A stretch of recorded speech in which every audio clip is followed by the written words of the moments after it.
नमस्ते और इस खास विश्लेषण में आप सभी का स्वागत है। आज हम एक बेहद दिलचस्प विषय पर बात करने वाले हैं, असफलता और हमारा उससे निपटने का तरीका, जिसे हम रेजिलियंस या लचीलापन कहते हैं। इसे समझने के लिए हम मनोविज्ञान, कुछ शानदार रिसर्च और प्रकृति के एक बहुत ही शक्तिशाली उदाहरण का सहारा लेंगे। तो चलिए बिना किसी देरी के शुरू करते हैं। सबसे पहले एक बहुत ही बुनियादी सवाल से शुरुआत करते हैं। क्या कभी इस बात पर गौर किया है कि बड़े लक्ष्यों और सफलता का पीछा करना अक्सर इतना डरावना क्यों लगता है? ये अजीब है ना?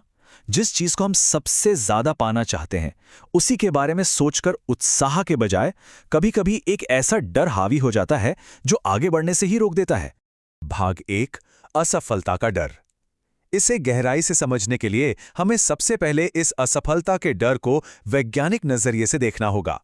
ल्यूपिन पब्लिशर्स की एक मनोवैज्ञानिक रिसर्च बताती है कि ये डर केवल कोई मामूली सी घबराहट या नर्वसनेस नहीं है। असल में ये एक अवॉइडेंट मोटिव है, मतलब एक ऐसी स्थिति जहां अत्यधिक चिंता और घबराहट के कारण इंसान काम करने से ही बचने लगता है। जब ये डर हावी होता है तो अच्छे खासे टैलेंटेड लोगों को भी अपनी काबिलियत पर शक होने लगता है। और यहीं से एक बहुत ही दिलचस्प मनोवैज्ञानिक अवधारणा निकल कर आती है, जिसे इन्फोवॉइडेंस कहते हैं। शब्द थोड़ा भारी है, लेकिन इसका मतलब बड़ा सीधा है। ये हमारे दिमाग का एक डिफेंस मैकेनिज्म है। इंसान का दिमाग उसके आत्मसम्मान को ठेस पहुंचाने से बचाने के लिए जानबूझकर उसे कोई भी जोखिम लेने या नया काम करने से रोकता है। आसान भाषा में कहें तो हारने पर जो शर्मिंदगी होगी, हमारा दिमाग हमें उससे बचाने के लिए पहले ही कदम पीछे खींचने पर मजबूर कर देता है। लेकिन ये डर इतना हावी क्यों होता है? रिसर्चर्स ने इसके 5 बड़े परिणाम बताए हैं, जैसे कि शर्मिंदगी महसूस होना, आत्मसम्मान गिरना, भविष्य को लेकर अनिश्चितता, यहां तक कि अपनों का इंटरेस्ट खत्म होने या उनके नाराज होने का डर। यह साबित करता है कि असफलता सिर्फ एक गलती नहीं लगती, बल्कि लोगों को ये अपनी सामाजिक स्थिति और रिश्तों पर एक बहुत बड़े खतरे की तरह महसूस होती है।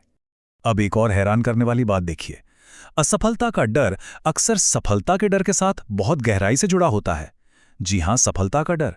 शोध बताता है कि जब कोई, विशेषकर महिलाएं, अपनी पारंपरिक सामाजिक भूमिकाओं से अलग हटकर कुछ बहुत बड़ा हासिल कर लेती हैं, तो उन्हें समाज द्वारा स्वीकार ना किए जाने का डर सताता है।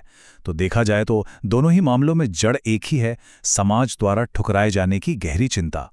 भाग 2, चीनी बांस के पेड़ की कहानी। चलिए अब इस डर और चिंता से बाहर निकलने के लिए प्रकृति के एक बेहद खूबसूरत और शक्तिशाली रूपक की ओर चलते हैं। जरा एक चीनी बांस के पेड़ के उगने की इस टाइमलाइन पर गौर कीजिए।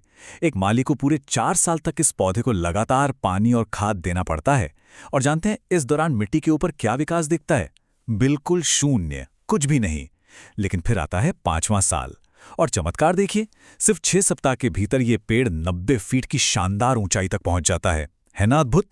तो यहां सोचने वाली बात यह है कि क्या उन 4 सालों में वो बीज निष्क्रिय या मरा हुआ था? बिल्कुल नहीं। असल में वो जमीन के बहुत नीचे गहराई में अपनी एक विशाल और मजबूत जड़ प्रणाली बना रहा था। अगर पेड़ ने अंधेरे में वो अदृश्य नींव नहीं बनाई होती, तो 5वें साल की उस भारी भरकम और विस्फोटक ग्रोथ को वो कभी संभाल ही नहीं पाता, वो तुरंत गिर जाता।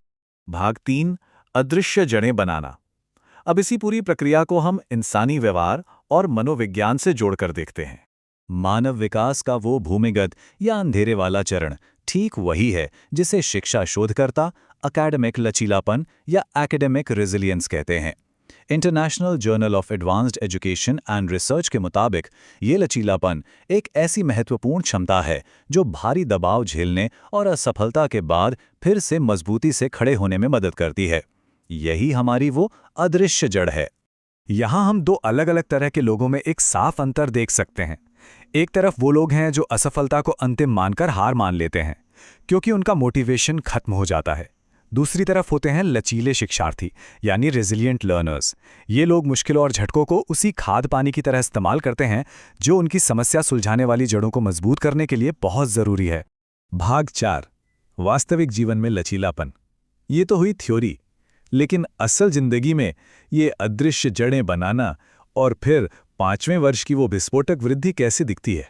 इसे समझने के लिए महान लेखक मुंशी प्रेमचंद जी के जीवन से बेहतर उदाहरण क्या हो सकता है? 1880 में धनपत राय श्रीवास्तव के रूप में जन्मे प्रेमचंद जी का शुरुआती जीवन इतनी भयंकर गरीबी, पारिवारिक त्रासदियों और आर्थिक संकट में बीता कि पैसे के अभाव में उन्हें अपना कोट और अपनी किताबें तक बेचनी पड़ी थी। ये उनके जीवन का वो दौर था जब जमीन के ऊपर कोई भी विकास नहीं दिख रहा था, बिल्कुल उस बांस के बीज की तरह। लेकिन उस लंबे संघर्ष और अदृश्य विकास के दौर में उन्होंने गजब का लचीलापन विकसित किया और फिर उनका 5वां साल आया। उन्होंने गोदान और कफन जैसी कालजयी रचनाएं लिखीं। साल 1905 में एक बाल विधवा से विवाह करके उन्होंने सामाजिक बाधाओं को तोड़ा और अंततः शरत चंद्र चट्टोपाध्याय जी ने उन्हें उपन्यास सम्राट की वो शानदार उपाधि दी जिसे आज पूरी दुनिया जानती है। भाग 5, असीम सफलता प्राप्त करना। मुंशी प्रेमचंद की ये यात्रा हमारे लिए एक बहुत बड़ा सबक है। यह कहानी दिखाती है कि असफलता के खंडहर अक्सर एक स्थायी और महान विरासत बनाने की सबसे मजबूत नींव होते हैं। पर जरा सोचिए, अगर ये अदृश्य जड़ प्रणाली न हो तो क्या होगा? मनोविज्ञान में इसे कम आत्मविश्वास और डर का एक बेहद घातक कॉकटेल कहा गया है। इसमें बहुत ज्यादा डर, खुद पर कम कंट्रोल और चीजों को एकदम परफेक्ट करने की वो पंगु बना देने वाली आदत शामिल होती है। मजबूत जड़ें न होने पर लोग अक्सर इसी कॉकटेल में डूब जाते हैं। और ये बात आधुनिक समय के सफल सीरियल एंटरप्रेन्योर डिएगो सेगुरा के विचारों से भी एकदम मेल खाती है। उनका मानना है कि गलतियों से डरकर भागने के बजाय उन्हें गूंजती हुई शानदार सफलताओं में बदल देना चाहिए। सेग्योरा ने एक बहुत ही बढ़िया 5 चरणीय फ्रेमवर्क दिया है। सबसे पहले असफलता को समझें, फिर उन्हीं खंडरों के बीच निर्माण करें, अपना लचीलापन या रिजिलियंस बढ़ाएं, सफलता के अंधेरे पक्ष को मैनेज करें और महान लोगों से सीखें। असल में ये शून्य से शुरू करने के डर को पीछे छोड़ने और खुद के अंदर वो बांस की जड़ें उगाने का एक परफेक्ट तरीका है। तो अंत में ये पूरा विश्लेषण एक बहुत ही गहरे सवाल के साथ समाप्त होता है। क्या ये संभव है कि आज जीवन में जो भी ठहराव या झटके महसूस हो रहे हैं वे कोई स्थायी अंत या डेड एंड नहीं हैं, बल्कि हो सकता है कि वे हमारे भविष्य की असीम सफलता के लिए वो महत्वपूर्ण अदृश्य नींव तैयार कर रहे हों?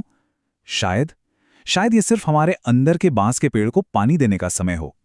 इस विचार के साथ ही आज के इस विश्लेषण में हमारे साथ जुड़ने के लिए बहुत बहुत धन्यवाद।